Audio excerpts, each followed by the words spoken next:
So welcome everybody. This is our inaugural 2023 Sustainability Showcase. I'm firstly going to hand over to Dr. Sally Pigeon, who is our Head of Environmental Sustainability, to open our event today. Sally recently became the head of our team in April after previously being the deputy head and then our interim acting head. She'd previously been part of the carbon energy section of our team since 2013.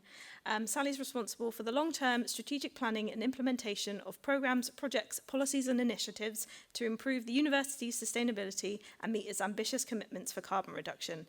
Thank you very much to Sally for welcoming us today.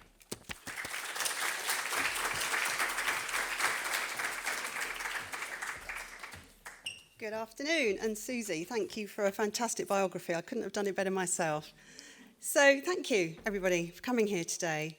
It's truly fantastic to see so many people in a room here to celebrate the great work that our staff and students are doing across the wider collegiate university to help us become a more sustainable institution.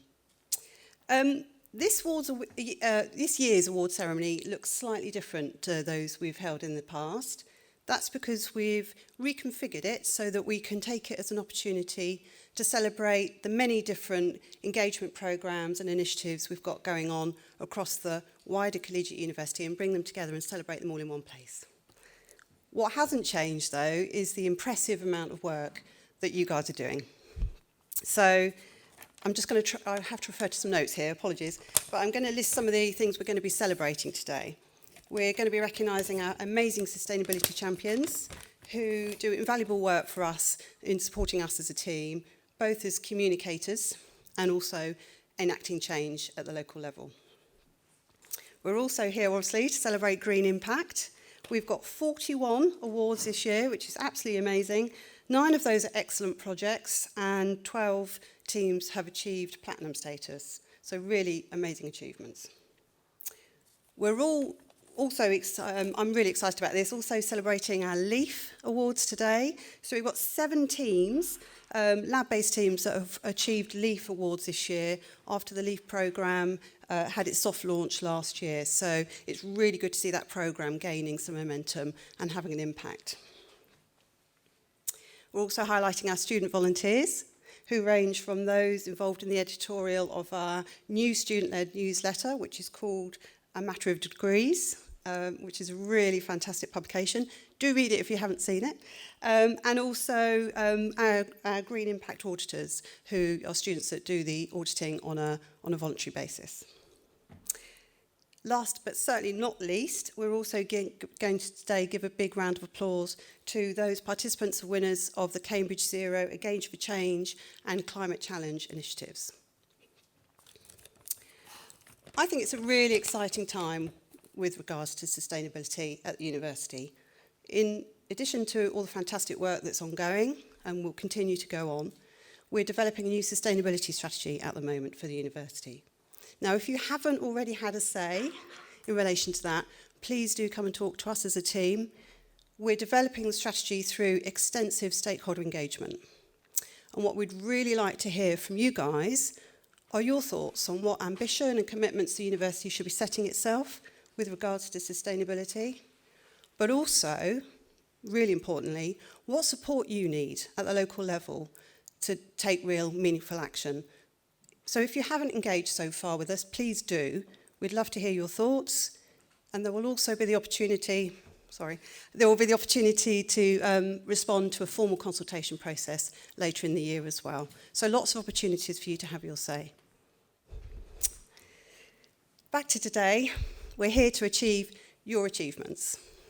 Now, I would like to say a massive personal thanks to each and every one of you. I head up an amazing team of committed and hardworking individuals, many of whom are in this room today.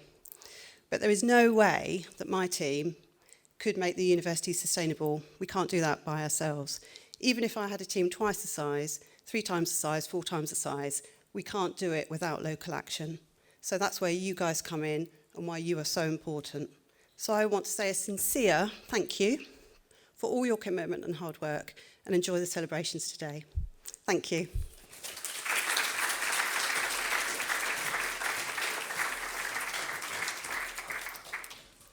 Thank you very much, Sally. So, just to run you quickly through the agenda of today, we're firstly going to have our awards, of which Sally has given a broad overview. We're then very lucky to have 7 case study presentations of different projects going on across the university, and then we'll be able to take advantage of the lovely weather outside for some nibbles and some chat, we hope. And so a few house rules to start with. This event is being recorded, and the recording will be available on our YouTube channel after the event. And we have a QR code linking to our photography consent form. So I would be very grateful, and so would our compliance people, if you would fill in that form. So I'll just leave this here for a second, and I'll put it back up later as well. So just give you 2 seconds to...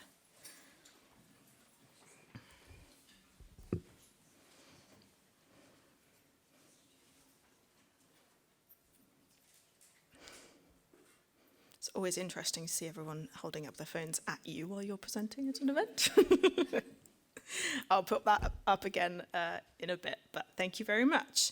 So, without further ado, I'm going to start announcing our awards. And a big caveat to start with, I have a lot of names to read out, so I sincerely apologise if I mispronounce anyone's name. But I will do my best. So we'll kick off with Green Impact, and a few house rules for that as well is I will read through the awards of each programme, and then we'll give them a big round of applause. And then after the presentations, you'll have the opportunity, if you're a LEAF team or a Green Impact team or one of our special award winners, to come and collect your slate, plant or certificate. And then Stuart or Sarah will be taking photos afterwards if you would like to, so we avoid what we had last year, which was a bit of a queue for the awards. So kicking off, we have 2 working towards Bronze Green Impact recognition this year. They unfortunately weren't able to submit a workbook, but I still wanted to recognise the work that they did. So that was Cambridge Institute of Sustainability Leadership and the Faculty of Music. Our bronze teams this year are the Careers Service, MRC Toxicology Unit and the Faculty of English. Our silver award levels are Kettle's Yard, Meet Cambridge, the Botanical Gardens, the Department of Genetics, the Faculty of Philosophy, the Herschel Smith Building, the Maxwell Centre, and the University of Cambridge Investment Management Limited.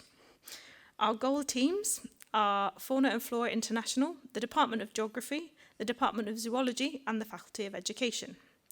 Our platinum teams, although obviously they can't be here today, is Cambridge University Press and Assessment Cape Town, Cancer Research UK, IMS MRL, the Department of Obstetrics and Gynecology, and the Green Genies, which is the Department of Public Health and Primary Care. And for our college teams, we actually start at silver this year, no bronze colleges. We have Sydney Sussex as our silver college. For our gold colleges, we have Darwin College, Hughes Hall, Girton, King's, Magdalen, and Selwyn. And our platinum colleges is Christ College, Churchill, Clare College, Gonville and Keys, Robinson College, St John's, and, of course, Wolfson.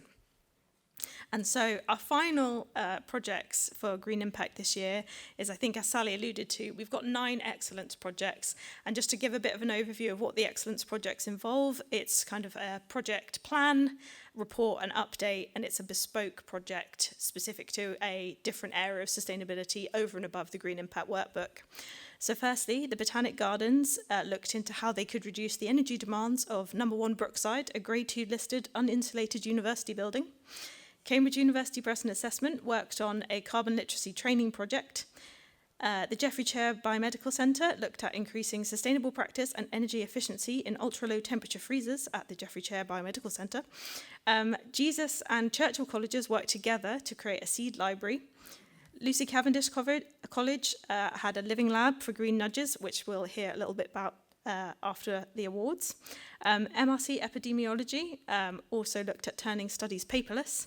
Murray Edwards had their student sustainability, I just changed my slide, leaders programme.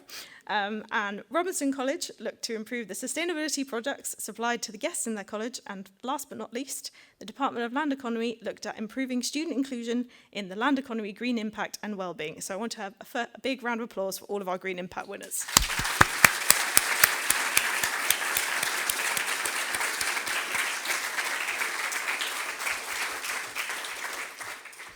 I'm sure all the teams will also agree with me that we couldn't do Green Impact without our student auditors.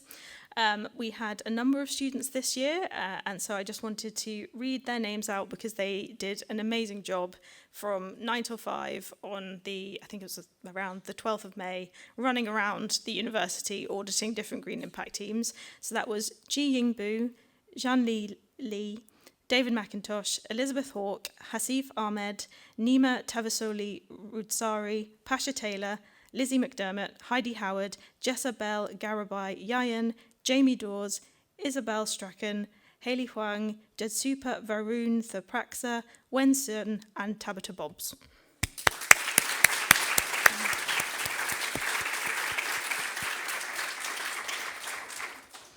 So moving swiftly on to our LEAF teams, as Sally mentioned, we had 7 teams participate in the LEAF project this year. LEAF runs slightly differently to Green Impact, whereas for Green Impact we have historically been running that as part of the academic year. LEAF goes on whenever, and teams can submit their workbooks whenever they want to. So we have the Hyvonen Lab is bronze, Photoactive Materials silver, Department of Genetics silver, the Sainsbury's Laboratory silver, Force Lab silver, MRC Mitochondrial Biological Unit gold, and the Department of Obstetrics and Gynecology were gold.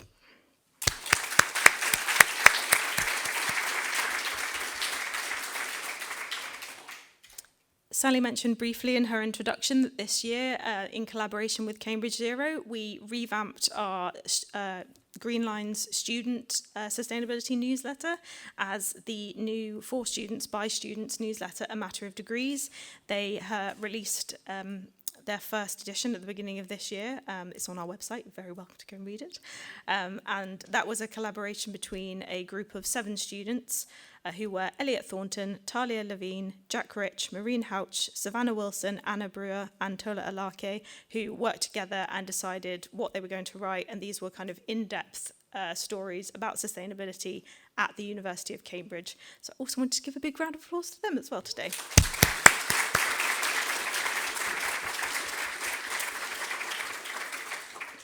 So stay with me, I am getting to the end of my long list of names. But we wouldn't be able to do the work that we do as well across the student body without the green officers. And I know from reading these names that there's some repeat names here as well who definitely participate in Green Impact and are very important when it comes to the work that we do on the grounds, especially in colleges like Wolfson. So this term's Green Officers were Maria Ikonomova, Hayley Huang, Joshua Bickler, Sarah Carr, William Smith, Mia Becker, Adam Waters, Katie Williams, Clara Grotz, Rosie Amy, Charlotte Bogan, Charlie Wedd, Ruth Jep Kemoy, Clara Ma, Chloe Bell Hatchett, Harry Kukreya, Shia Wang, Deidre Budu Singh. So, congratulations.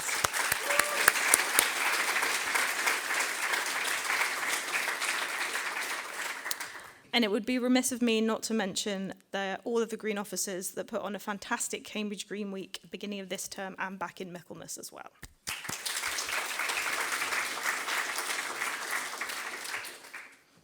So now I've got through my very long list of names.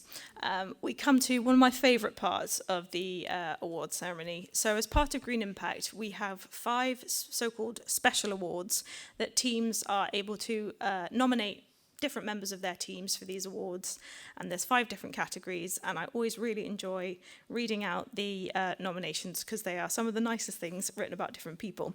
So for most of these, apart from one, we have a highly commended and we have a winner, and I will read out the winning nomination. I know that for our first winner, he's actually not here because he's having to last minute cover lunch at his college, but I will read it out. So firstly, for our sustainability hero, our highly commended is Oscar Holgate from Wolfson. So,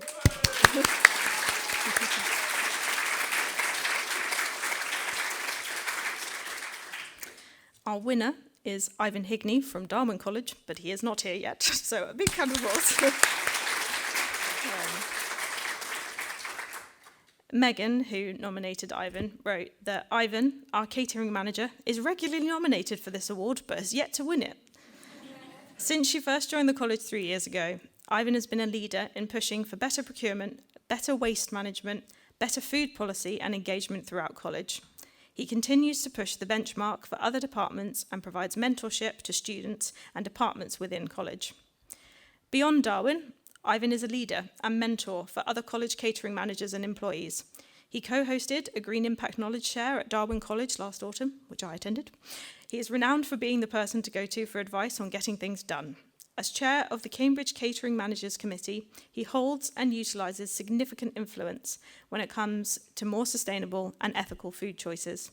He also helped to raise $15,600 for the Arthur Rank Hospice and Cambridge Convoy Refugee Action Group at this year's Catering Managers Ball.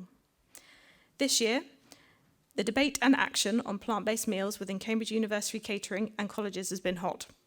Ivan, already arguably ahead of the game with his vegan fine dining event last summer, has continued to raise the bar. He's enrolled Darwin in a PhD student's research into carbon calculator nudges for food choices. He's hosting and cooking for a plant-based food academic panel with Cambridge Green Week, and he has supported the Darwin May Ball Committee in their quest to be the first ever vegan Cambridge May Ball. Ivan is becoming increasingly infamous as a hero and champion on sustainability, approached by students, academics and staff within Darwin and the wider university community. He truly deserves this recognition of a sustainability hero, and we will be hearing from Ivan, hopefully later, about some of the things that he does in Darwin. So a big round of applause again.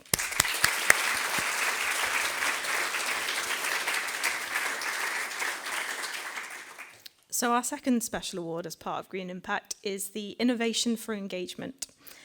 This year's highly commended was the Sustainability Thinking Space at Wolfson.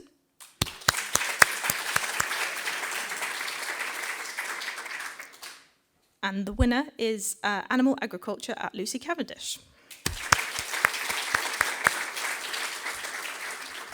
So I am going to embarrass Chris and read out his nomination. It would only be fair. So Chris writes that for Veganuary this year, that he launched a project to help convey the impact of animal agriculture. At the college, we already do many of the basics, promote Veganuary, price incentives, choice architecture, carbon displays, etc. However, I was keen to innovate further. In particular, I wanted to utilise the new digital technologies to help people view the impact of their food and drink choices. The goal was to find creative and engaging ways to visualise and explain key concepts to a wider audience. I experimented with video footage, animations, AI-generated content, metaverse environments, and virtual classrooms. This meant I was able to explain concepts using both physical and digitally created structures. By far the most effective were the metaverse projects, as I was able to build virtual environments that helped to visualize food emissions. It helped make the invisible visible. It helped to simplify complicated data in a manner that was more comprehensible. Feedback from students confirmed that the projects were successful in explaining concepts and inspiring action. To further increase engagement, the project was disseminated across various social media channels. By utilising multiple methods and platforms, we were able to reach a much wider audience. The project achieved over 100,000 views in a single month. As part of the project, I also ran a science communication workshop for students, the hope being that this will empower others to create innovative engagement projects of their own. I also created a free online 10-part data science course for students to better understand and analyse data using open source tools. The project exceeded expectations and was highly successful in its aims, and as a result, it has been extended. By adding educational tools online and in person, I hope that there will be many beneficial ripple effects to come. We will be hearing from Chris in a bit. I promise this wasn't from my design, but a big round of applause again.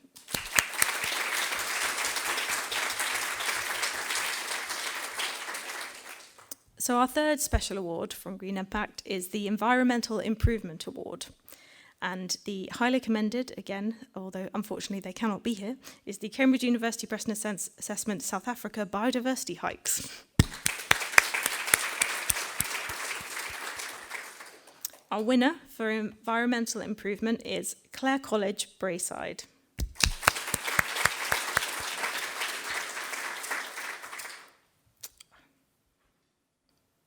And I will find my place again.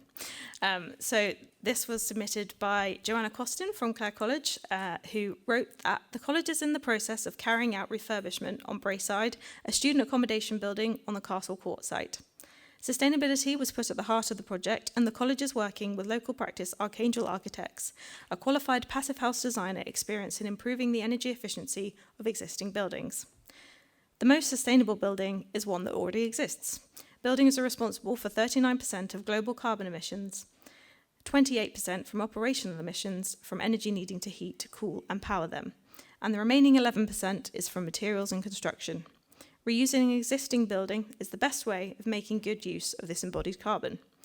Retrofitting extends a building's lifespan and provides an excellent opportunity to significantly reduce operational emissions. Braeside has been little changed since it was built in the 1920s. The building currently has a heat loss value of 38 kilowatts, which equates to an annual footprint of over 17 tonnes of CO2. The proposed sustainability upgrades to the fabric of the building are designed to drastically reduce the heat loss by 2/3. To achieve this, the retrofit will include upgrades to the building fabric, roof insulation, external wall insulation and window replacement, upgrades to the mechanical and electrical systems, including a new heating and ventilation system. The refurbishment also offers the opportunity to improve the internal layout by rationalising circulation inside the building, improving ensuite shower rooms and gyp room provision, as well as creating additional rooms. In conjunction with these fabric improvements, given that the college buys its electricity on a 100% renewable tariff, and with much of it sourced locally from Cambridgeshire, the move to an air source heat pump will reduce the carbon footprint for this building to zero. So a big round of applause to Clare College.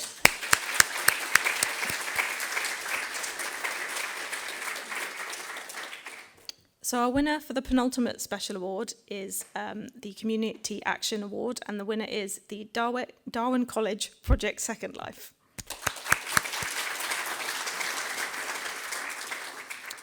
So again, Megan Groom from Darwin College has written that Project Second Life had its second ever Trash to Treasure sale last autumn. We had 2 days full of household items, redirecting over 500 kilograms from potential landfill. Project Second Life relies on volunteers to box, move and unbox items. It relies on community engagement with donations and sales. We've also seen fantastic support from staff members donating their time to drive to and from storage and deliver leftover items to local charities and recycling points.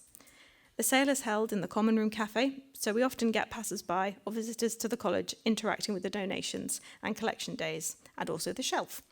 We even had a local alumni donate to the project. The concept of donating items and having a pay-what-you-feel scheme allows students to enjoy or have items they wouldn't necessarily purchase for themselves. The sense of pride that Darwinians have for the project helps to sustain the volunteers needed to keep the projects like this going. The Darwin community is always asking about PSL and suggesting improvements or asking if we have any specific items. Project Second Life has proven to be as much as a community project as it is a circularity project. So congratulations to Darwin.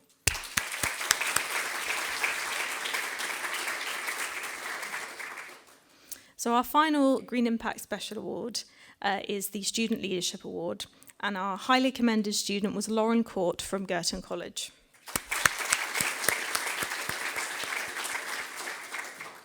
The winner is Deirdre Budising from Wolfson.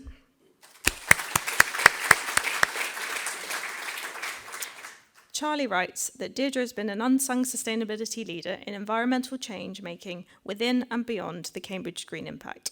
This includes key roles in the Cambridge Climate Society, CCS Green Officer Coordinator, and convener for the Interdisciplinary Research Hub in the Sustainability and Conservation Hub and in the Wolfson College Students Association Green Society, all while somehow studying for an MPhil in Engineering for Sustainable Development and supporting green impact. Within these roles, she proactively built green skills, knowledge and leadership, developing impressive capabilities in project, volunteer and events management, sustainability leadership, sustainability communication, support administration and inclusivity. As the Green Officer Coordinator, Deirdre led 2 successful university-wide Cambridge Green Weeks, supported the Green Officers from all across the Cambridge colleges and facilitated their collaboration, well-being and sustainability outcomes. This included leading meetings and communications, providing specific support on request, organising socials and compiling communal resources. She's also worked closely with relevant university stakeholders to represent sustainability interests. At the Wolfson S&C Hub, Deirdre supported the first ever sustainability thinking space, encouraging those on the fringes to find and begin their own sustainability journey, sharing her experiences and learning with others from across the world. She supported the S&C Hub lead, me, aka Charlie, across all work streams, including general administration, strategic planning, Wolfson Living Lab, and Mentor Scheme. And in the Wolfson Green Society, she facilitated, empowered, and led many events, including a twice-termly donate and take to encourage an internal circular economy, numerous documentary screenings, panels, discussions, and socials. So a big well done to Deirdre.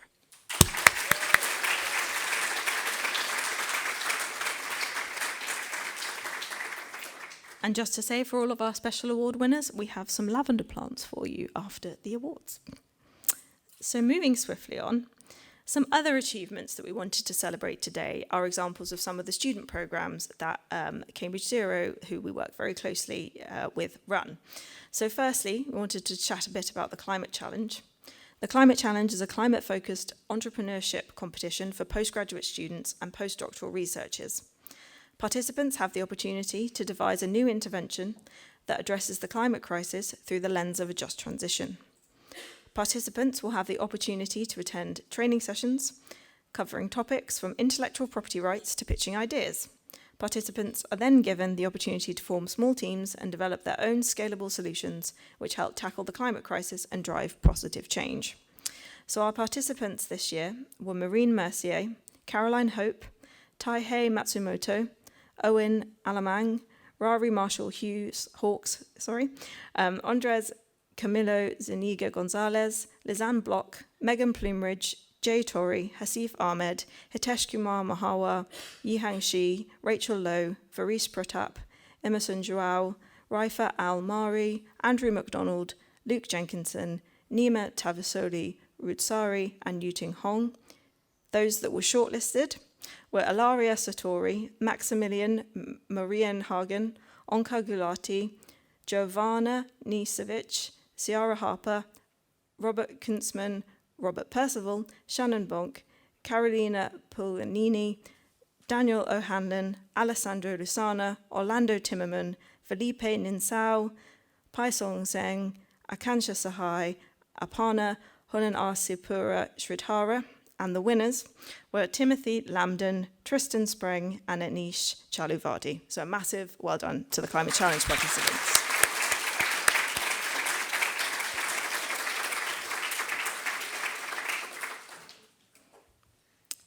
So as we usually do with these award ceremonies, we are running extremely above schedule, but we're very lucky today to have 8 fantastic presenters, each with a different case study presentation about a sustainability initiative that they've implemented, or a program they've participated in, or a project they're working on.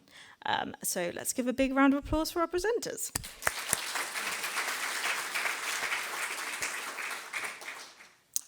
So these are some of the presentations we're going to hear today. I'm firstly going to hand over to our team sustainability manager, Rachel Stewart, who's going to tell us a little bit about the progress of our local sustainability plans, or LSP project.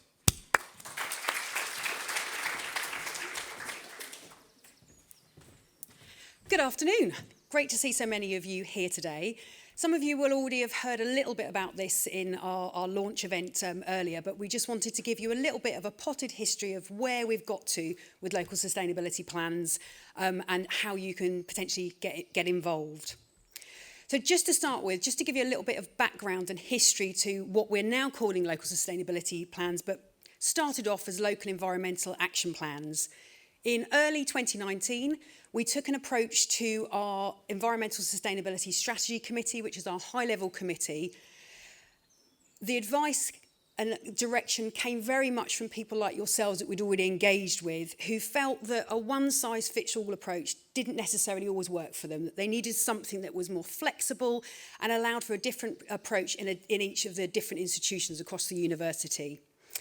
What we were asking this approach to do is help support institutions to deliver environmental sustainability at a local level that aligned with our strategic objectives. In short, those of you that really had an appetite for doing more, we wanted to support you by providing something that was sort of like Green Impact Plus. So that's where it sort of come from.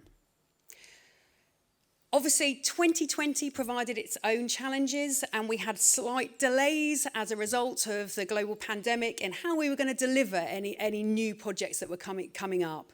So although we started thinking about this back in 2019, really it was when we came out of that COVID sort of new normal way of working in 2021, we started to think about how we were going to practically deliver this. We decided we would put it out to tender to external consultants, and fortunately towards the end of that year in 2021, we were able to recruit Net Positive Futures to help us deliver a pilot scheme across the university to help develop this as a project. They've got a lot of experience working with other universities prior to working with us at Cambridge, so they really came with a wealth of experience for us to be able to support the project going forward. Their first port of call was really wide stakeholder engagement. What we didn't want to happen was it just involves us as the environmental sustainability team. We needed to talk more widely across the university. So they've had conversations with partners that have already been mentioned, like Cambridge Zero, but also networks like the Leaders and Managers Network or our Head of Sustainable Procurement. So really broad stakeholder engagement to help us develop the project. We'd already been having conversations with a number of institutions across the university who had signed up to say, yes, we'd like to help you deliver a pilot for this particular project. We were really keen that that was representative of the extremely broad nature of all of our institutions across the university. There's over 150 at all different levels across the university. So we spoke with the School of Clinical Medicine, so very much working at a school level, but also smaller departments like the Faculty of English, ensuring we were also speaking to non-science institutions as well as science-led institutions, and our non-school institutions. So trying to get as broad a scope of people involved in the pilot from the offset so that we can then think about how we develop this toolkit that would work for everyone. What I wanted to just speak through here, and obviously you will see these slides after the presentation, is how it fits with our existing engagement schemes. So you're all very aware that Green Impact is a bottom-up scheme and it can't run without people volunteering their time to deliver that. And as I say, you've already been very much thanked for that. We really appreciate that from the environmental sustainability team. But it's very much focused around a prescribed list of defined actions that are predetermined and that you work towards. What we're trying to move towards is offering something that gives that top-down support so that the LSPs that we're now calling it, so local sustainability plans, would be led by staff and students that are appointed by that head of institution. So it enables you to develop a bespoke set of actions in a manner to prioritise that you feel is best for your individual institution and that would apply to that whole institution, so not just to a single building or a lab on its own. And it would allow that flexibility in approach rather than the annual cycle that we do at the moment with Green Impact.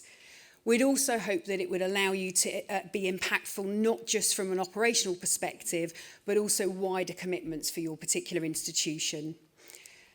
Susie's already touched on that we have a team of student auditors that help audit what you're doing from a Green Impact perspective. The equivalent would be done by that head of institution for LSPs.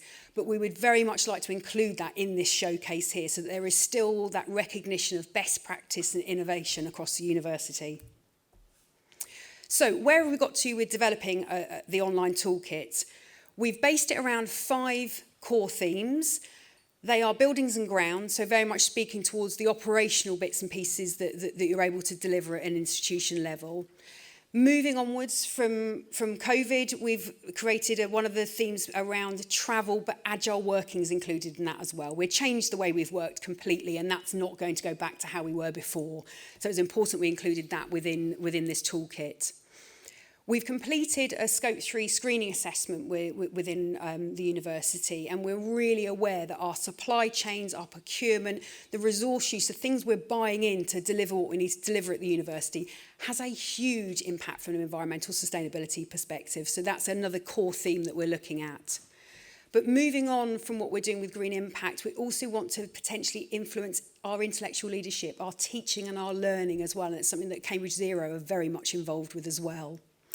And also, how can we influence at a governance level so that things are embedded within each institution so that they're not an added extra, it's something that's just part of business as usual because it's embedded in policy and governance. Where we are at the moment is we are delivering what we're calling our second pilot phase. So we've worked to develop 4 plans with the 4 institutions mentioned. We've done a second round of stakeholder engagement to help us fine-tune and tweak that and develop that online toolkit, as well as integrating our environmental management system, something that we're planning to go for accreditation next year, and it'll be another way of signposting what institutions are doing at a local level. What we would like to do after this second pilot phase, if successful, is we want to launch this as a tool to support the delivery of the developing sustainability strategy that Sally has already mentioned today. So it's really important that we can give institutions a tool to deliver on those sustainability objectives.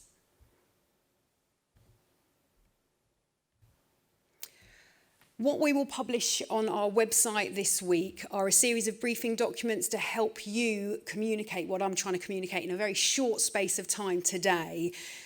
That includes a briefing document, a one-pager explaining what LSPs are and all about them, but also a series of slides that will explain how that you go through the separate stages to develop your own local sustainability plan. We've got a very captive audience here today of people that are really engaged, so always when we come to events like this, we want to have an ask of what we'd like you to do. There's a QR code on here as well, and that slide's left up again. If people would like to just click on that QR code by holding up their phones, that would be really helpful. It takes you to the admin address at Net Positive Futures, who I mentioned earlier, and are the consultants that are delivering this project for us. What they're able to deliver are a series of online sessions where you will be able to go in more depth and ask more questions about how LSPs would work for you as an institution. It will also enable you to ask to be registered to be part of what we're calling the Pilot Plus cohort. So we've had 4 institutions. We're really keen to engage more institutions, and I think there's a real pool of people here that will be able to support us in doing that. There'll be lots of opportunities to ask questions and talk you through how that's going to work in practice. The last slide for me is an important one. It shows you what the toolkit looks like. I am not a tech person, as people will know within our team. I have gone onto the toolkit and created a local sustainability plan. It's really intuitive. It is really easy. You don't need to be an expert to be able to do that. The idea of the toolkit is it will ask you a series of questions that you will know as an institution at a local level.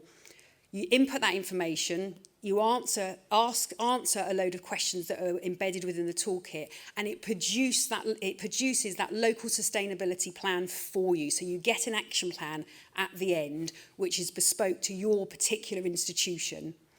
As well as it being bespoke for your institution, it is much more flexible to be able to decide the priorities yourself in a manner that you know will be more impactful, because you know your institution's best. Your head of institutions will know your institution's best, not us as the sustainability team. So it's about you at a local level being able to inform what that action plan looks like by answering these series of questions.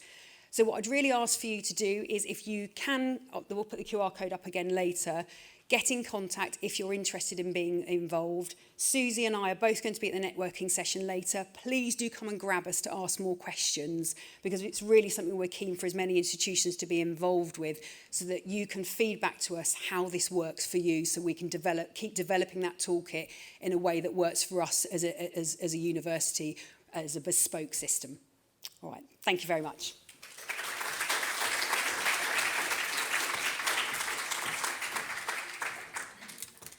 Thank you very much to Rachel. So as we're running a little bit ahead of schedule, I'm going to go off script slightly and just say something about our sustainability champions. So our sustainability champions, for those of you that don't know, and I can see many of you here, are a network of staff volunteers across the university that basically act as our communication points in departments, in colleges, in schools, in wherever they work. And I have to say, I wouldn't be able to do my job without the sustainability champions, because whenever we have a new program, a new project, an event, they're always the first people that share and engage with it within their workplaces. We also do monthly networking, and I'm always inducting new sustainability champions. We're just coming out of that slight COVID reticence to do things in person, but we've recently had an amazing litter pick session at the Maxwell Centre, which was a really nice way to both, I guess, do sustainability in practice, but also meet each other and have conversations around the university. So I just wanted to give a big round of applause to our sustainability champions, because they go above and beyond and volunteer a lot of their time and resources over and above their day job. So.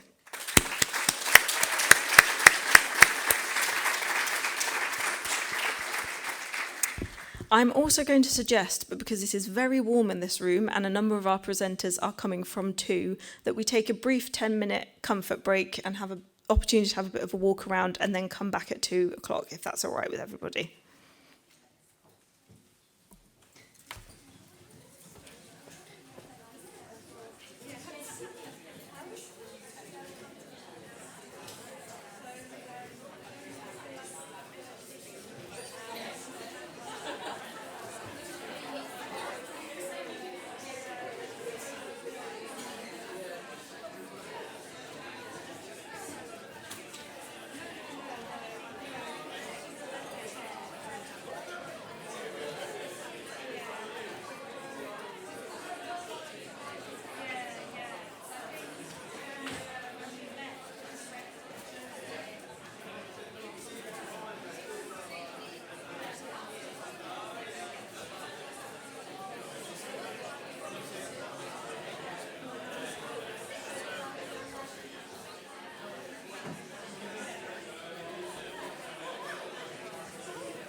Sorry about that. I decided we've got a lot of dead time, so I was like, let's go.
everyone. We'll kick off in a minute, so if you wouldn't mind taking your seats again.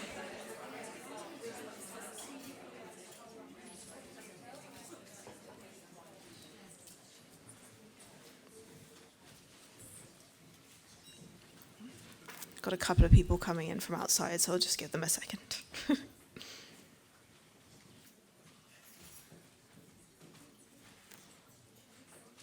Right. So now I'm going to hand over to Joanna from SOS UK, who we're very lucky to have with us today, who's going to tell us a little bit about the national impact of green impact and how our efforts scale in England and further afield. So a big round of applause for Joanna.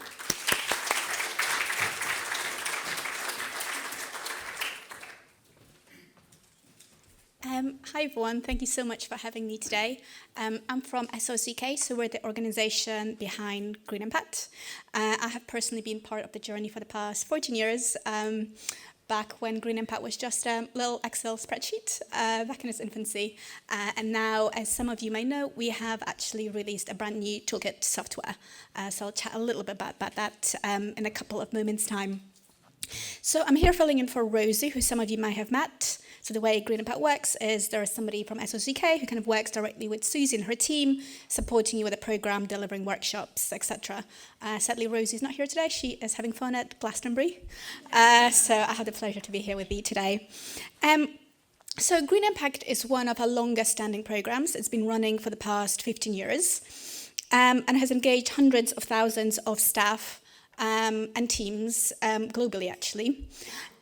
Both students and staff, not just staff. Students are really powerful in that they audit your teams, they support you, and kind of provide creativity to the program. So it's been really amazing seeing the collective impact of the program. I have some stats just for this year alone that I'll share with you in a second. And it's been amazing to be part of your award ceremony. I was here about 8 years ago when you first started. I don't know, do you remember me? But Green Impact is in its 10th year, I believe, at Cambridge. So you're one of the first organizations kind of ahead of the curve taking part in this program.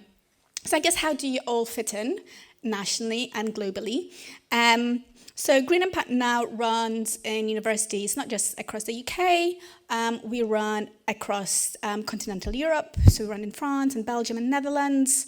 It also runs in Australasian universities, so both in Australia and in New Zealand, and as well runs across other hosts of organizations, including hundreds of GPs, dentists, optometrists, NHS trusts, English heritage. So next time you're at Stonehenge, we take part in Green Impact. You might see their plaque, which is really quite exciting. Or if you go to Isle of Wight, loads of local businesses are taking part as well. So we're kind of taking over the world, which is really, really nice. So you kind of are part of the journey. So before I kind of talk a little bit about the new toolkit, here are some stats just for this year alone. So between 22 and 23 academic year, Green Impact was run by over 400 organizations, ranging from universities to students' unions, to NHS trusts. There were over 1,000 teams taking part, which was a sum of around 4,000 people. We trained nearly 1,000 students to come and audit those teams. So well done today to the student auditors if you're still here for getting involved. And actually, collectively, we took nearly 100,000 actions. So that's really amazing to see just this year alone.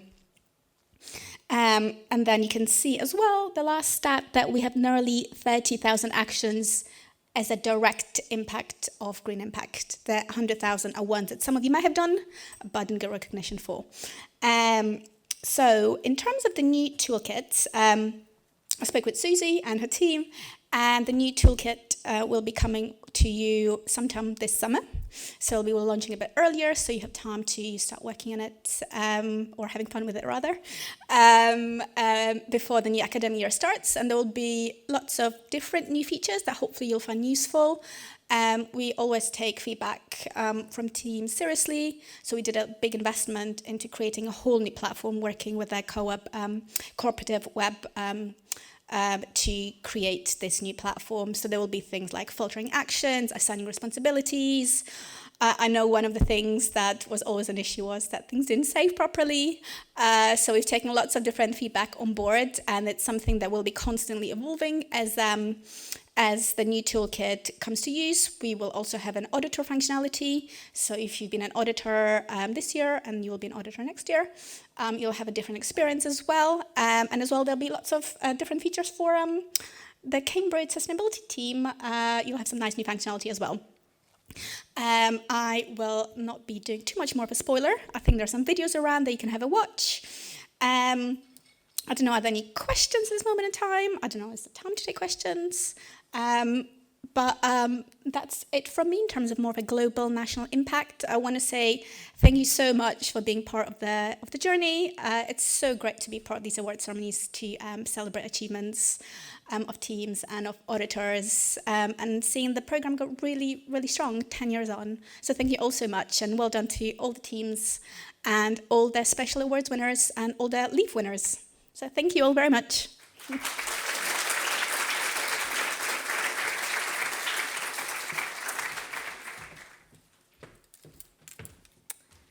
Thank you so much to Joanna. I have just skipped ahead.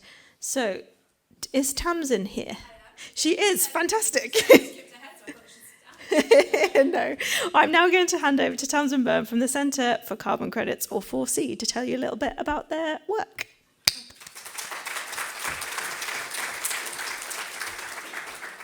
For those playing along at home, the fourth C is Cambridge, but obviously everything here is Cambridge. Also, apologies, I did a lot of yelling on the river last week, and so I have lost my voice just a little bit, so if you'll forgive me. So my name's Tamsin Byrne. I work with the Cambridge Centre for Carbon Credits, and I'm also an RA at Darwin, so super proud of Ivan and Megan. And we are a collaboration between 3 different university departments: the Department of Computer Science, the Department of Plant Sciences, and the Department of Zoology.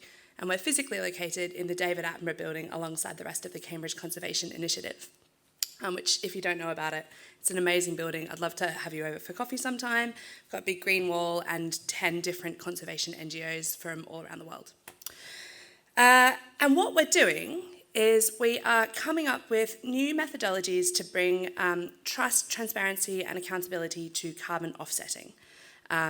We want to more accurately account for the carbon value of what we call nature-based solutions, i.e. trees, but also other natural environments like peat, rice paddies, grasslands, anywhere else where plant life and natural life is storing carbon and helping us to sequester carbon.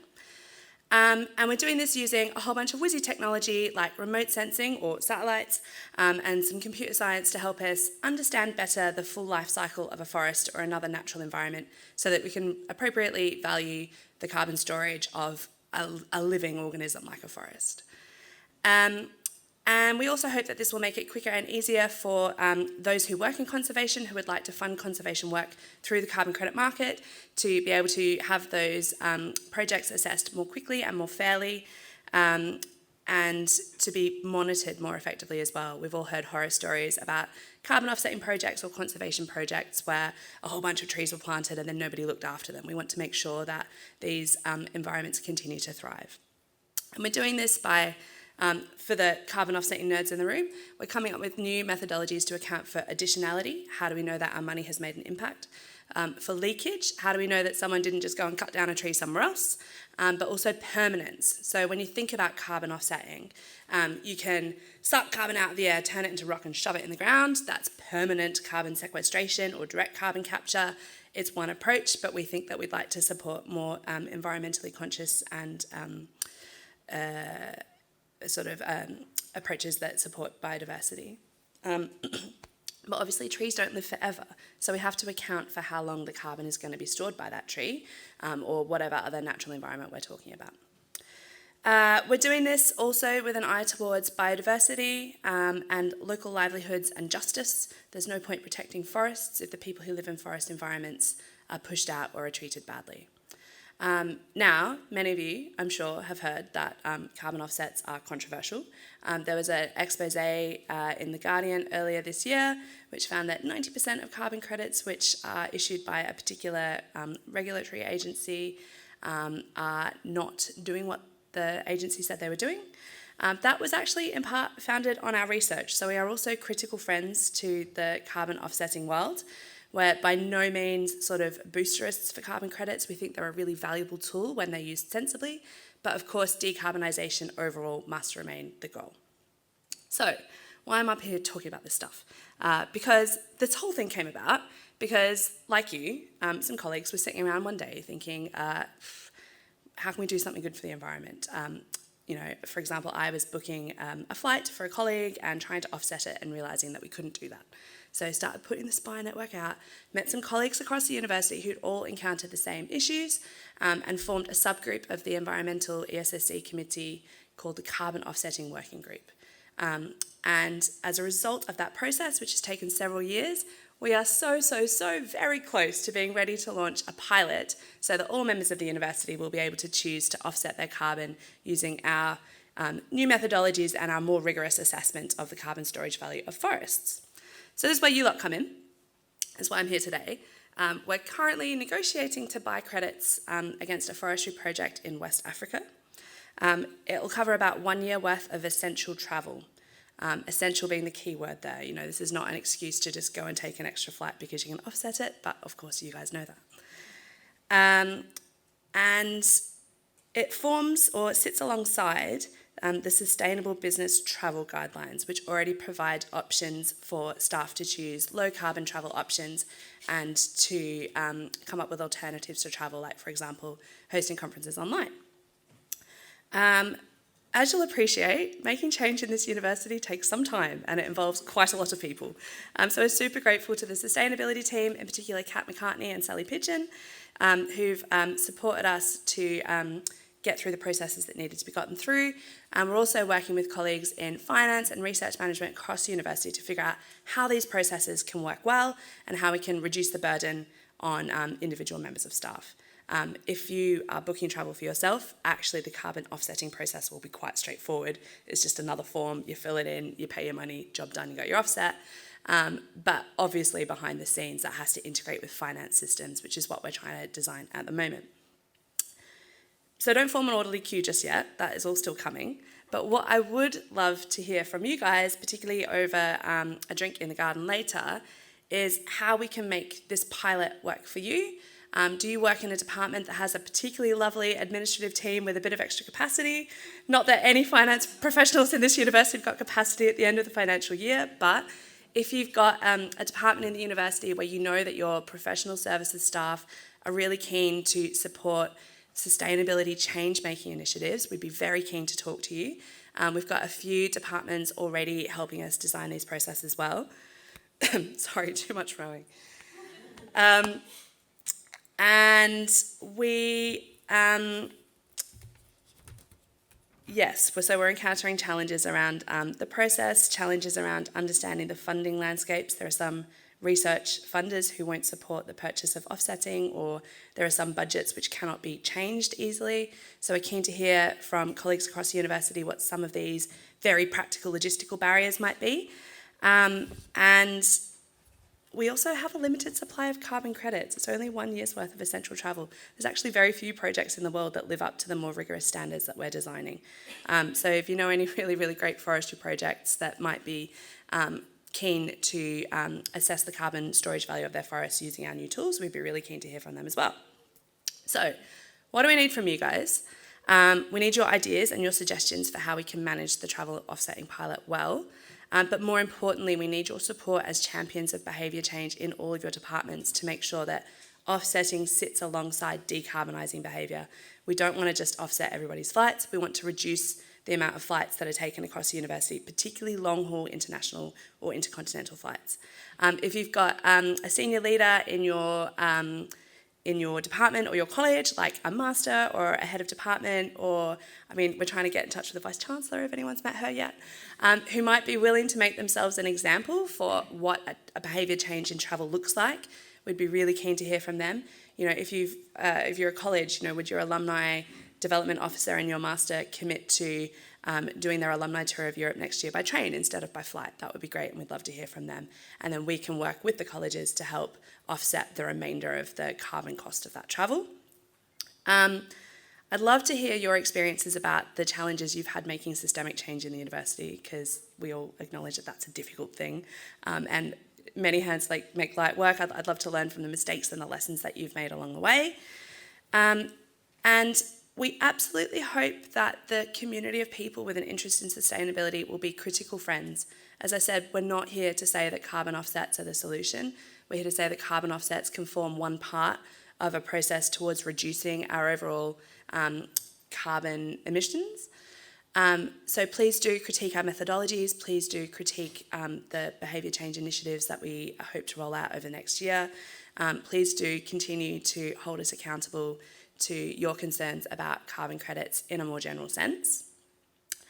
And yes, as I said, dob in your senior leaders, and as departments, if we can make a pledge to change our travel behaviour and then to use offsetting to offset the remainder of the carbon emissions from essential and unavoidable travel, then hopefully we can make a real contribution to helping the university achieve net zero.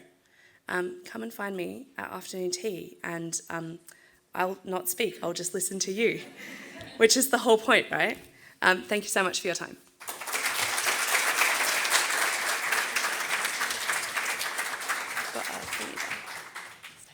Sorry, I'm just hijacking the stage for a second, because what I want to point out to you all, thank you, Tamsin, for telling us about the great work of 4C.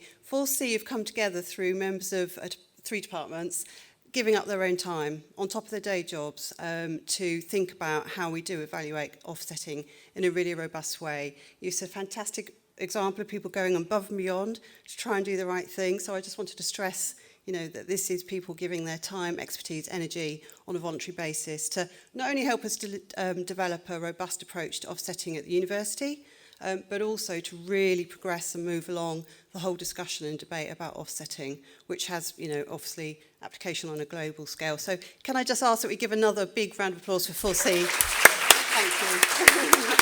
I have a few questions. Yeah, I know.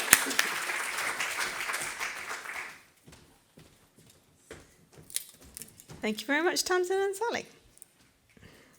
So now I'm going to hand over to Dr. Chris MacDonald from Lisa Cavendish College to tell us a little bit more about their excellence project this year, creating a living lab to test green nudges.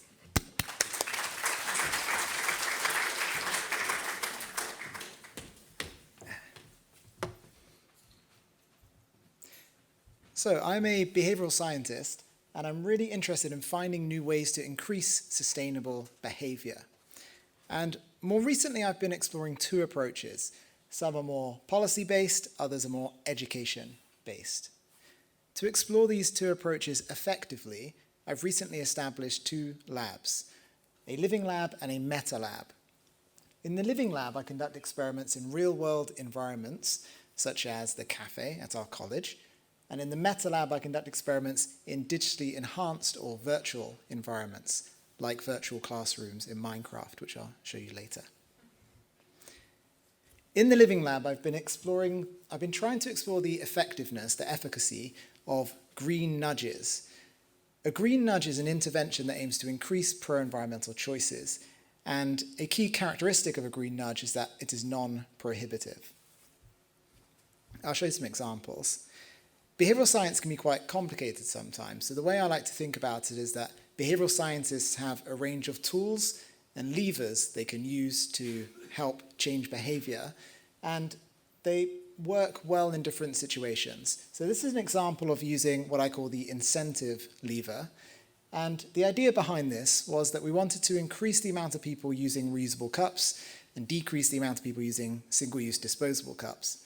So we used an incentive, and that incentive was a discount that would be applied to hot drinks if people remember to bring a reusable cup. And there's lots of interesting things to talk about with this nudge, because it actually didn't make a difference whether we did the discounts or not. But come and speak to me afterwards and I'll explain why I think that's the case. Another tool that behavioural scientists use quite often, and that's this idea of taking information that would otherwise be hidden and trying to bring it to the forefront and make it salient. A classic example of that is by displaying nutritional information on product packaging to promote more healthy behaviour. So this is a similar idea, it's a similar version of that, and we started to display the carbon emissions of meals in the college servery. And similar to that, I also wanted to explore what I call static displays. So this display in the college servery, this would change every day because we serve different meals every day. But in the cafe, the most popular item is hot drinks. So people are always thinking, what milk option shall I use? And the most popular two options are cow milk and oat milk. So I thought I'd create a static display. It doesn't change, it stays there. And because that's the most popular choice, maybe that might yield more effective results. And this, in particular, was really popular with students. They liked that it didn't just include carbon emissions, but it showed a more complete picture of the environmental impact by including land use and water use data. They also liked that it was really simple. It was just comparing two products. They liked that the data was quite simply visualized as well through the bar graph, and it was easily color coded. And they also liked that I had sourced the paper from where I gathered the data from. So this in particular was really popular. Another tool or another lever that behavioral scientists use is what I call the friction lever, where we're trying to reduce as much friction as possible. And this is a good example of that. So the sign, so here's a before and after. So the sign in the top right, that helps to draw attention to the area and also clarify the usage. And we also repositioned other items. So those glasses were originally around the corner on a shelf, which is a little bit harder to get to. So we repositioned them right next to the water refill station.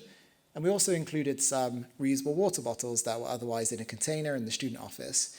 Again, there was a bit of friction in getting them. And the combination of these interventions was actually really effective, because the way we talk about it in behavioral science is it's moving from systems 2 to systems 1 style thinking. And you can also say it's reducing cognitive strain or increasing cognitive ease. But ultimately what we're trying to do is make it really, really easy. And I think that's why this was, although simple, was really, really effective. It looks as though we were able, with early data, to increase usage of the water refill station by about 15% with items that we already had. And I'll conclude by showing a quick example from the Meta Lab. And this was a project that we did called Making the Invisible Visible. And the idea behind this was that it can be really challenging to communicate climate change and to a general audience. And there's a whole host of reasons for that. One is that the terminology can be really complicated. Another factor is that the way in which we measure emissions can be quite non-intuitive. And in addition to that, we have the fact that there's a whole host of psychological barriers. And these are things like present bias, availability heuristic, there's something known as pseudo-inefficacy. There's a whole host of them, which essentially means that we're hardwired to find it difficult to comprehend and engage with climate change. So the idea was, could I use emerging technology like VR and AI to perhaps better translate and visualize emissions data in a way that simplified it, made it easier to understand, but also hopefully encouraged interaction with the data. So I'll show you a quick example. This is just a screen recording from a virtual classroom that I created in Minecraft. It's only 30 or so seconds long. There's no audio. But this was called Carbon World. And the idea behind this was, imagine if you could climb emissions. So this staircase represents the emissions from a kilo of beans. And this staircase represents the emissions from a kilo of tofu. So these are all different sources of protein. I made the staircase really narrow because when you have a VR headset, you're peering over the side and you really get a scale of the comparative difference between the products. I also had to speed it up quite a lot. So that final staircase represents the emissions from a kilo of herd beef. So hopefully that gives a broad overview of some of the things we're trying to do to increase sustainable behavior, and hope it's helped. Thank you.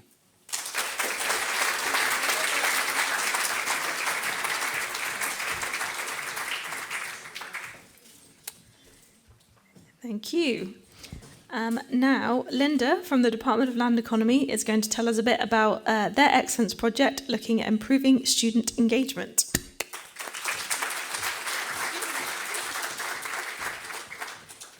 Thank you. I too have a dodgy throat, so I apologise if I cough partway through this. I'm also not used to public speaking, so I'm usually really confident, aren't I? Right, what do I press this? Press this. Right. I'm Linda Haynes, I'm from Land Economy. And this year we've done our first excellence project ever.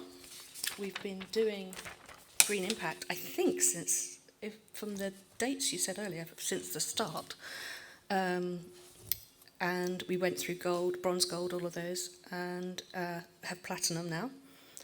And so last year we decided to do a specific green impact excellence project. Coming out of COVID closure, we were one of the few departments that remained closed and still remain partially closed due to health and safety issues, not really now due to COVID, but due to the nature of our building. If you know where we are, we're on Silver Street. We're squished between Silver Street and Mill Lane, and we have no teaching space. We have no communal space internally other than one PhD common room, and we have no external space other than a very tiny courtyard. No car parking space, but we do have 2 bike sheds. Yet still with all of these limitations, we were able to do green impact and carry on going forwards. What I wanted to do with the building opening up more was to get students back into, not so much into the building, they can't come in the building, but into green impact. So I decided to do a project to improve their inclusion. I didn't know really, coming out of COVID, what awareness they generally had of green impact, so I did a survey, and I'll show you. So we have, if you're doing an excellence project, you have to come up with objectives, an aim, and a plan. It's a 3-step program with an update in the middle. So we came up with some objectives. We knew what we wanted to do. We wanted to increase the number of students involved in green impact. Can anyone see that, or just me? Yes, yep. And so I set up a focus group, and out of that focus group of students in Michaelmas term, they wanted a MS Teams group to communicate. I also wanted to do a survey to gauge how much they know about green impact already and what they wanted to be involved in the future. Out of that, we could draft a new student inclusion plan, and then try and implement some suggestions on the back of what feedback was in the free text box. Oh, why is it not working? Oh, sweaty finger. Okay. It's not working. Thank you. It was a short survey, 10 questions, multiple choice and 1 free text. First 3, asking who they were. I chose to do it knowing who they were because I wanted to know which courses they were on, what kind of students they were, because we have TriPOS, MPhil students and PhD students. And then a series of questions to gauge what they knew about green impact, and a series of questions about what they wanted to be involved in. And then a feedback box at the bottom to let them say anything else that they wanted to tell me. I offered an incentive of entering a prize draw. That didn't really work. So the response was disappointingly low out of the number of students we've got. We've got several hundred. And the timing was in Lent term, so I tried not to clash with anything significant, assessment dates or anything like that, but still very low. What came out of it was very good feedback, and interesting that although they were very aware of green impact, there were certain things that they did know about and didn't know about. So I came up with a plan. Am I going too fast? If you want to read it, no. Okay. That would, out of that feedback, to feed into the objectives, so that I could meet all the objectives. So I set up a group, created a green impact page. We also have we have a television screen in reception, so I made a screen page that routinely goes around so that I can put data on there if I want to. I wanted to create a new we have a student webpage as part of our departmental web pages, but they decided to completely redo the departmental web page during Lent term. So coming out of this, after this meeting, I'm going to try and get a new Green Impact web page ready for Michaelmas term. So I came up with an inclusion plan that is to do all of these things again each year. So each year I'll run a survey to find out what the new students know about Green Impact, what they want to do, and on the back of that, follow up on their suggestions. Examples of the suggestions this year were green nudges. Green nudges is the term this year. It was interesting because they wanted a focus group and they wanted an MS Teams group, but once I set up the Teams group and started putting nudges on it, this is about Engage for Change, this is the Literaries Project. Anything that came from the Cambridge Zero, or anything that generally went around the departments, to me as a sustainability champion, I put on there. Didn't seem to be getting much response. So I went back old-fashioned, old-school email. And each week, for staff, I do a wellbeing email on a Wednesday, Wellbeing Wednesday, and that's really successful and popular in the department. So I took that and rewrote it from a student perspective and sent it out. Then I started sending out, every time I got an email about Engage for Change sign-up deadline or the carbon literacy course is starting, sent them out, over 25. You think this is like... And I discovered that worked. So, Engage for Change. 7 students from Land Economy signed up this year. So most of them did college-based projects. I think that's largely because Green Impact in colleges is very big and they have Green Week to aim for. So in Lent term, that worked well for them. The timing was right for them.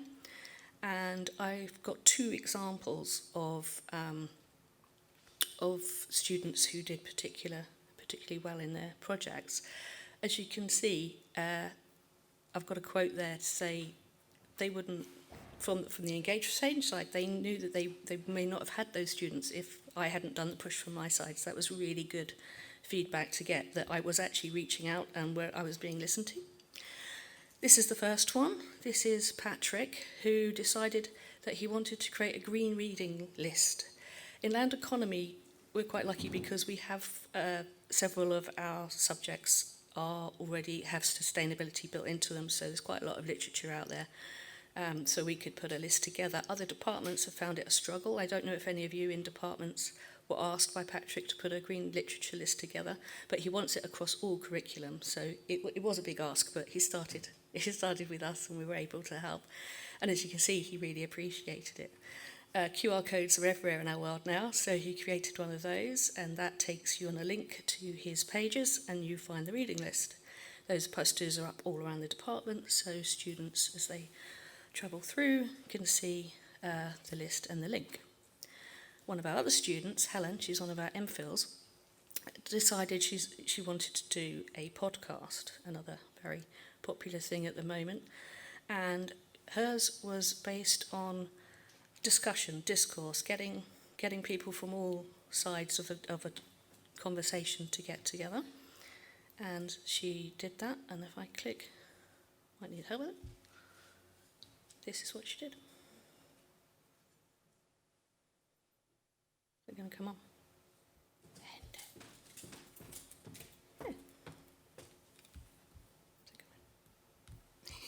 We just need to... Thank you. Sorry, just a sec. Sorry. Stop sharing that and then move that over here. There we go. Did you want to play any? Yes. Just 3 minutes, please. And we are in the same master program in Land Economy department, and we have spent 7 months having lectures together. Would you like a brief self-introduction? Yeah, of course. Hi everyone. I'm Sean. Really happy to be on this podcast. As Helen mentioned, we're in the same master's course. We've known each other for a while.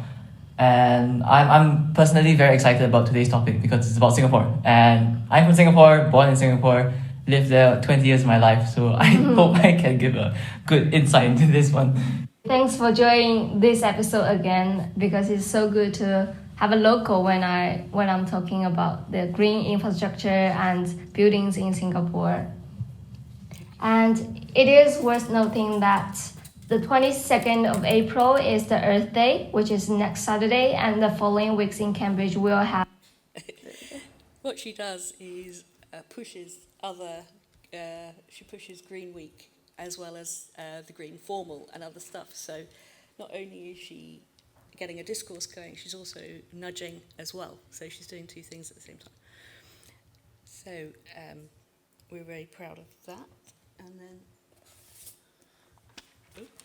thank you very much.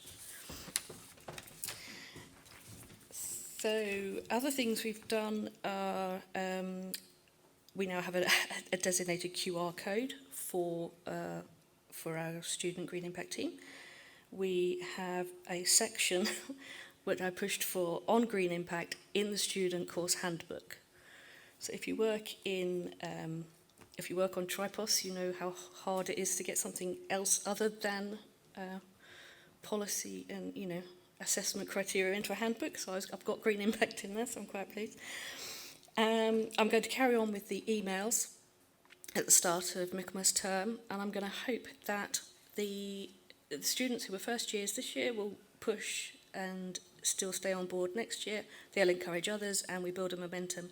And going forward from this starting point, we will just grow the number of students that we've got. Oh, gone too far, haven't I? Right, now, choosing to do a project like this, I'm a sustainability champion. I go to things. In January, I went to the food showcase, and I met one of our students. You've already heard about Clara. She's a green champion student, and she's doing her research, which you also saw on the previous slide. Those carbon labels, food labels, are part of Clara's research. I'm very proud of her. And she offered to do a lunchtime in her own time, a lunchtime seminar on her research to our students to explain a bit more what she's done. And we also tied that in with a plant-based buffet that we paid for, and students loved it and said, more of that, please. So I'm hoping to do that. What I'd like to do in future is for it to be student-led. So I organised this first one, but in the next academic year, I'd hope that students come on board and they do it for themselves with me helping in the background.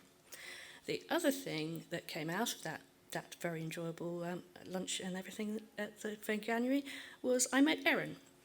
I was introduced to Erin, who is starting out to do Green Impact in zoology. And Susie introduced us and said, Linda's done this for a while. She might be useful. So we agreed to meet, and over the coming months, I worked with Erin as she formulated how she wanted to do her criteria. I was a sounding board for her ideas. There was some stuff that I'd already done, so I could help and say, this is how you do this. We've done it already, don't reinvent the wheel. And it was really nice for both of us, I'm not speaking for Erin, but it was nice to just work with another department to help them go forwards and use what we had learnt along the way. Somebody said earlier, I want to learn mistakes that have been made, lessons learned, so I don't have to go through that. And that was really, the value-added benefits of that were amazing and still ongoing, I think. What next? I do it again. I'm a glutton for punishment. I build with the same survey, same time of year, but we've got more behind us. We've got examples that it worked. We've got a little pot of money now that we can use for like the buffet lunch, and I just keep building, keep sending the emails, keep pushing, and persistence is the way to go, I think. And students are appreciating it. They are getting on board.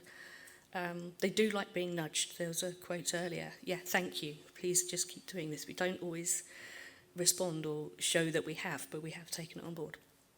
What to do next? A new excellence project. This one on sustainable procurement, possibly, or community engagement. or possibly something else, and continue monitoring. So we do have, it sounds a bit blow your own trumpet, but we do have experience in green impact. I'm quite excited about the new software because I've always done it with the old systems, so I'm quite interested in how that new workbook works. But if you are trying to get from gold to platinum or from silver to gold or whatever, I'm always happy to be on the end of an email or to meet up face to face like I did with Erin, and yeah, share what we know and get involved. If you're not one already, become a sustainability champion. The networking, the little picking was brilliant fun. A meeting face to face, and now again that we can, is really useful. You make connections, and it's good. I would just like to say, well done, Erin. They got gold in zoology.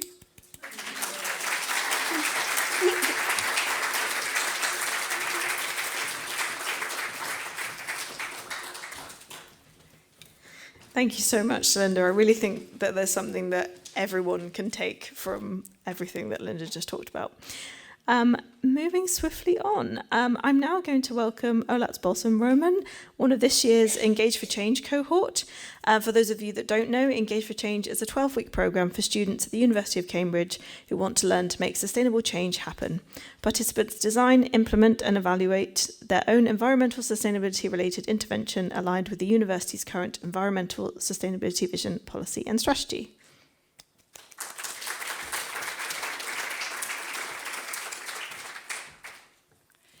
Hello, so my name's Olats Bolson-Roman, and I'm a first-year geographer at Fitzwilliam College, and I took part in Engage for Change in Michaelmas term, and it just ended about midway through Lent term.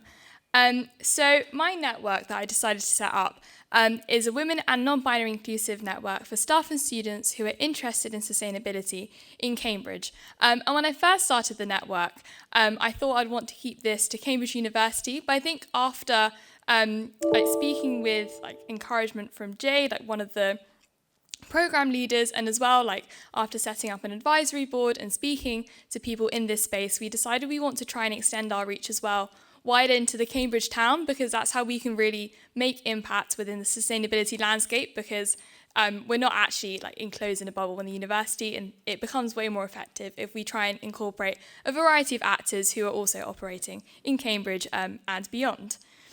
So I'm going to explain a little bit why I chose my project, and if it's something you think you'd be interested in taking part in afterwards, I will be around, and it'd be lovely to hear from you. There you go.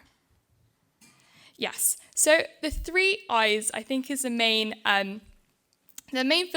philosophy behind the network, and that is a network that's intergenerational, intersectional, and interdisciplinary.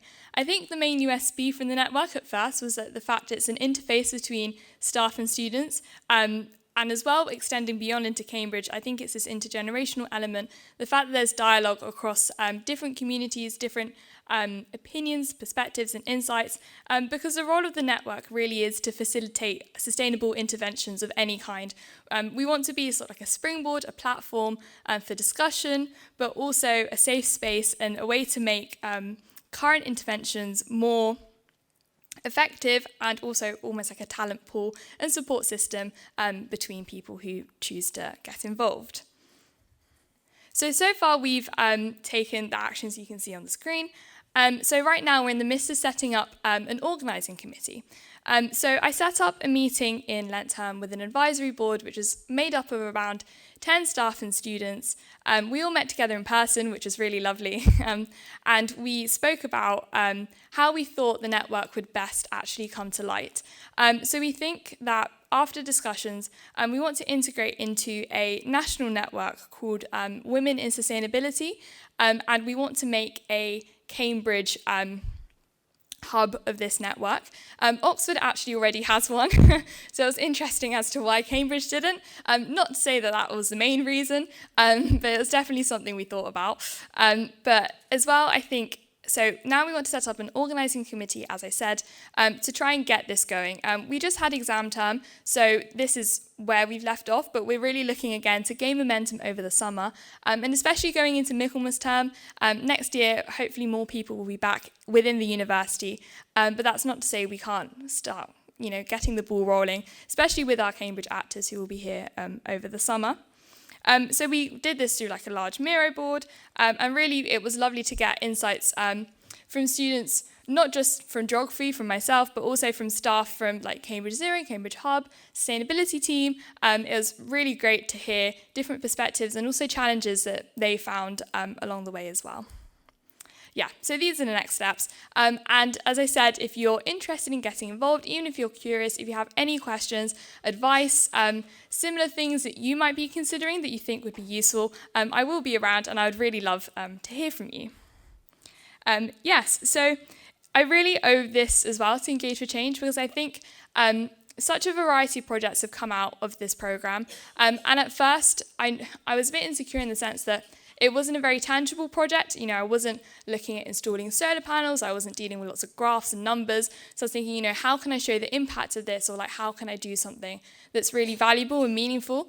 And actually through, I think, discussions with a variety of people who share this common interest, whether they're medics or they work for the council or whatever it is that they do in daily life, I think it was really lovely to see that we all have this in common, because at the end of the day, that's what the network is for, and what this is about is to really make meaningful change, not just some group of people. We actually want to have tangible action beyond this, and I'm very lucky to have worked with already lots of talented people who will hopefully make that happen, and I'm sure there's many in this room as well who would love to get on board and also have amazing talents that we'd love to get to know as well. But yeah, sorry, that was a little introduction, and I will be sticking around if you'd like to know more. But yeah, thank you.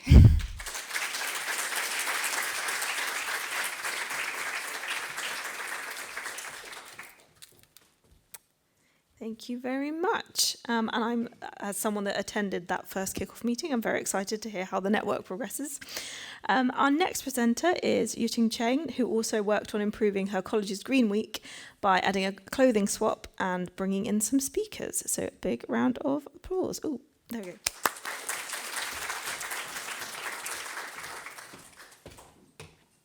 Hello everyone, I'm Yuting Cheng.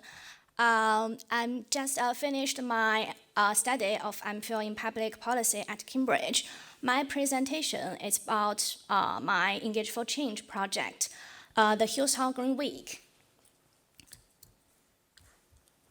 I participated in the Engage for Change program from January to April this year. As part of my project, I assisted my college, Hillside, in organizing the Green